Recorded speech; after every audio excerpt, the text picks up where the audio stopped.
गुरुजी, मैं पानी का लोटा चढ़ाते चढ़ाते मेरा पूरा कम से कम मेरे को 8 साल हो गया, पर मेरी जिंदगी में सुख बिल्कुल नहीं आया।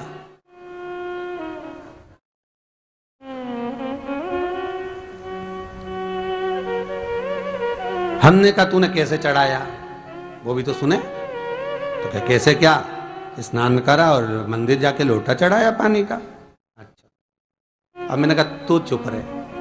उसके पति, यहीं की इसी ऑफिस की बात है, भवानी मंडी से, उसके पति से पूछा, हाँ जी वर्मा जी सही बताओ, पत्नी लोटा कैसे चढ़ाई।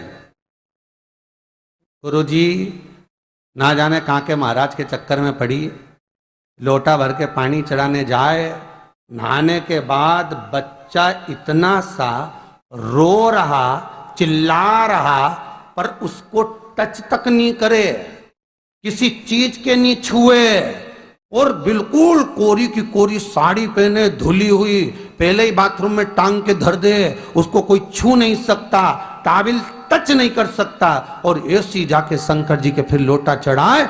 मंदिर में अगर किसी ने छू लिया तो वापिस आ जाए, नहाए धोए फिर जाए। मैंने कहा बस अब तो तू ऐसी जिंदगी भर चढ़ाती रहे तो भोलेनाथ आएगा ही नहीं।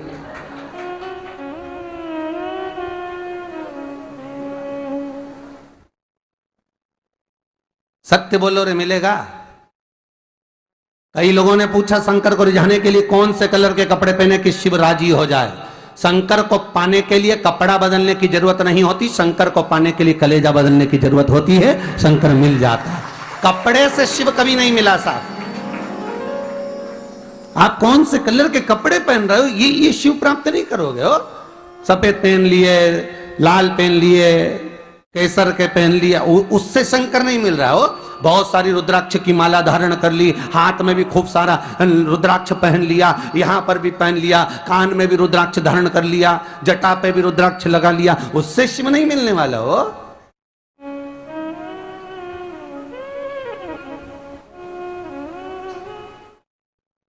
अरे भाई,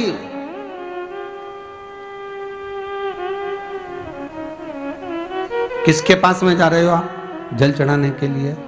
जम के बोलिए जरा। शंकर जी के पास। शंकर जी कौन है?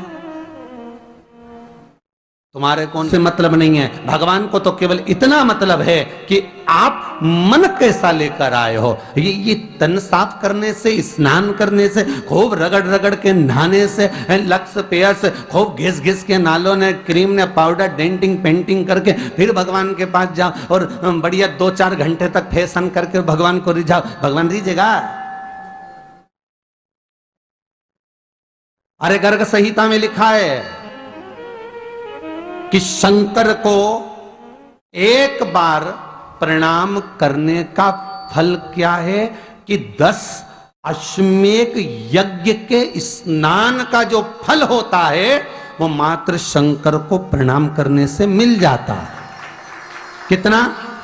10 अश्वमेध यज्ञ के स्नान का जो फल है शंकर को मात्र प्रणाम करने से मिल जाता है।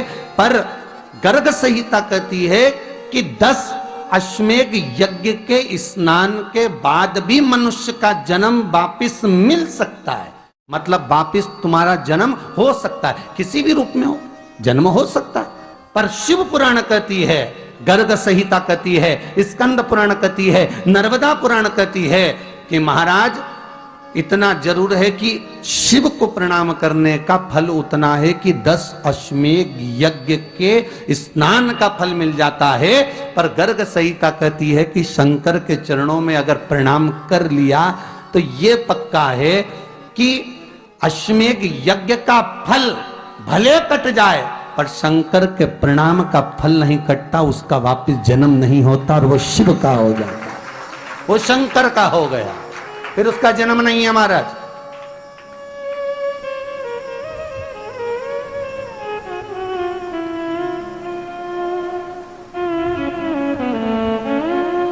पति से कहा हाथ धो, स्नान कर लो जल्दी से, फिर अपन को चलना है मंदिर। पति बोला नहा लिया एक बार तो दूसरी बार फिर से नहा लो।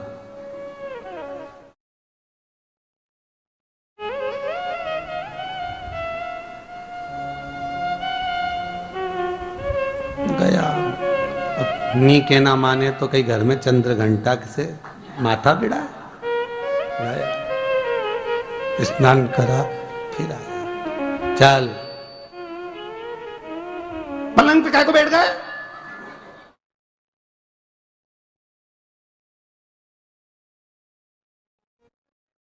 पलंगी तो है।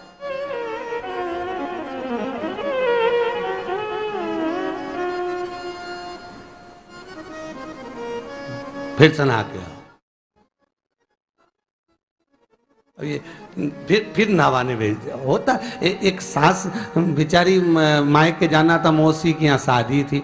अब उसने बहू से कहा बेटा मेरे को जाना है, अपने घर में छोटे से लड्डू गोपाल, उनकी सेवा है, तू एक काम कर कि तू सेवा कर लेगी क्या? हाँ मम्मी, उसमें क्या है, करना क्या तुम बताओ। बस सुबह से 3 बार ताली बजाना, भगवान को उठाना, पात्र में रख के नहलाना, उनको पोंछना, कपड़े पहना देना, इत्र लगा देना, चंदन लगा देना, मुकुट लगा देना, सुंदर अलकावली सब पहनाने के बाद में भगवान को दर्पण दिखाना। जब भगवान को कांच दिखाए, दर्पण दिखाए, भगवान मुस्कुरा दे, तब भगवान को भोग लगा देना। हाँ मम्मी इतना तो मैं करूंगी, और बाद में भगवान को वापिस सुला देना। हाँ इतना सा कर लूंगी। सास बिचारी कह के चली गई। अब बहू सुबह से उठ के 3 बार ताली बजाई, भगवान को उठाया, बिठाया, नहवाया, तैयार कर दिया। तैयार करके जो दर्पण दिखाया तो भगवान तो मुस्कुराया ही नहीं। अब इसको कौन समझाए कि पीतल की मूर्ति कोई हंसे है?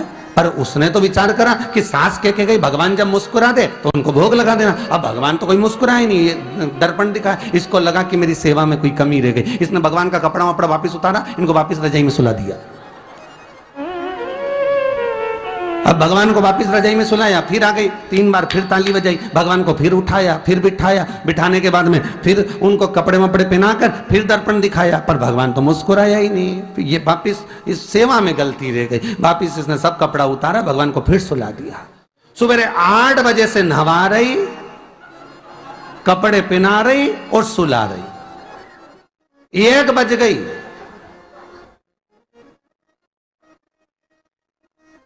कुछ गलती रह गई होगी अपने सास के गई। अब की बार फिर भगवान को नहवाया। भगवान भी मन में सोचे नहवाई नहवा रही, खवा तो कछु ना रही। 28 बार नहवा दिया। इसके बाप का क्या जा, 29 बार भी नहवा देगी। सर्दी होगी तो हमको होगी, इसका क्या जा। नहवा ही रही है और खवाती कुछ नहीं, फिर सुला देती है, फिर ताली बजा। अब क्या फिर आ गई और 29वीं बार फिर बैठ गई और फिर भगवान को नहवाया, कपड़े पहनाया और पहनाने के बाद भगवान का श्रृंगार करके जैसे ही दर्पण उठाया, उठा के जो भगवान को दिखाने लगी, भगवान ने मन में सोचा अब की बार तो हंसी दूंगा, चाहे कुछ भी हो जाए। और भगवान दोनों दांत दिखा दिया। जैसे ही भगवान ने दांत दिखाया, इसने दर्पण रखा और जल्दी से भोग लाई, भगवान के जिमाया। भगवान के जिमाया, जिमने के बाद भगवान को फिर वापस सुला दिया। अब ये सुबह से जैसे ही आए तो भगवान पहले ही मुस्कुरा के, क्योंकि भगवान को मालूम है नवाएगी 25 बार का मतलब उससे चंद हंसी दो, हंसने में क्या जाता। तो भगवान पहले से मुस्कुरा के बैठ जा। अब एक दिन सास आ गई। सास ने कहा बहू अब सेवा मैं कर लूंगी। हाँ मम्मी कर लो। मम्मी सेवा करने बैठी। मम्मी ने भी स्नान कराया, श्रृंगार करा, कपड़े पहनाए, मुकुट लगाया। सब लगाने के बाद जैसे ही सास कांच दिखाने के लिए दर्पण को उठाई, इतने में से मूर्ति में से आवाज आई, दर्पण तो तेरी बहू दिखाएगी, उसको बुला दे, बहुत जोरदार दिखाती, वो दिखा सकती, तू वापिस धर दे दर्पण, तेरे बस का नहीं। भगवान को भी लगा कि भैया सामने, अब इसमें कोई दिखावा था क्या? नहीं, प्रेम वात्सल्य था। भगवान भक्ति के बल पर ही था। फिर बैठ गए पलंग पे, नाव वापिस नाते नाते चले, मंदिर पहुंच गए और राम बेलपत्तर तो घर घर ही आई। जैसे ही बोली बेलपत्तर घर धरी आई, पति इसको घूर के देखा, 2 बार नवाया है और बेलपत्तर रखी आई घर। ये पति से कहती कि तुम लेने जाओ, उससे पति पहले ही बोल दिया था कि मेरा तो आज घुटना बहुत दुख रहा, बहुत घुटना दुख रहा।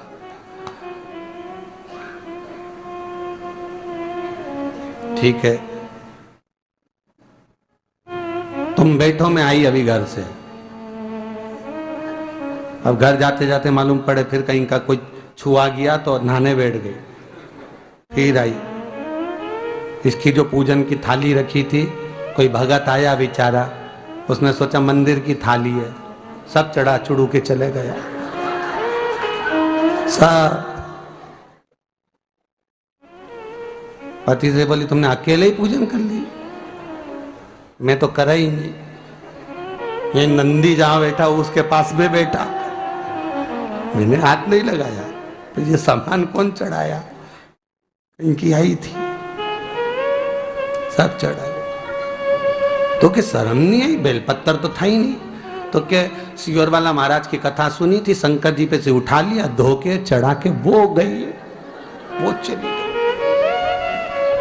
शिव ये नहीं कह रहा कि तुम वस्तुएं बटोर कर लाओ। शंकर कहता है तुम्हारे पास में मिल जाए तो समर्पित कर दो, नहीं मिले धोया, वापिस शिव को चढ़ा दिया, वापिस शंकर को समर्पित कर दिया। शिव स्वीकार करेंगे। एक महीने तक भी एक बेलपत्र को धोकर शंकर को रोज चढ़ाते रहो तो भी शंकर स्वीकार करेंगे। उसमें भगवान ये नहीं सोचेंगे कि निर्माल्य है, स्वीकार करेंगे।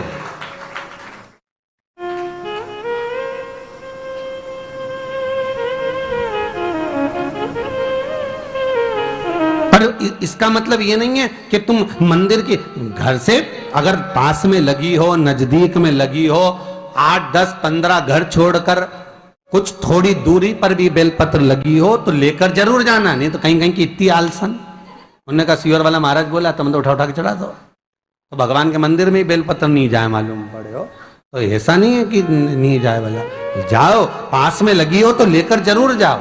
भगवान को समर्पित करने के लिए थोड़ा ना थोड़ा भाव भगवान के द्वार पर जरूर लेकर जाओ।